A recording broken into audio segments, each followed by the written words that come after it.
आपल्या धडाकेबाज कार्यशैलीमुळे lady super cop म्हणून ओळखल्या जाणाऱ्या निवृत्त पोलीस अधिकारी मीरा बोरवणकर यांची राज्य महिला आयोगाच्या अध्यक्षपदी निवड झाली आहे। प्रशासकीय आणि पोलीस दलातील प्रदीर्घ अनुभवाचा फायदा आता राज्यातील महिलांच्या समस्या सोडवण्यासाठी होणार आहे। मीरा बोरवणकर या भारतीय पोलीस सेवेतील IPS अत्यंत वरिष्ठ आणि अनुभवी अधिकारी आहेत। 1981च्या बॅचच्या अधिकारी असलेल्या बोरवणकर यांनी महाराष्ट्र केडरच्या पहिला महिला IPS अधिकारी होण्याचा मान पटकावला होता।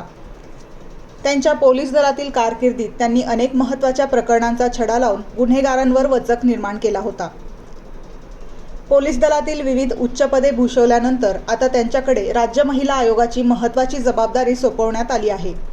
महिलांचे हक्क, संरक्षण आणि सक्षमीकरण या क्षेत्रात त्यांच्या निवडीमुळे मोठी सकारात्मक भर पडेल अशी अपेक्षा व्यक्त केली जात आहे। त्यांच्या या नियुक्तीचे सर्व स्तरातून स्वागत होत आहे।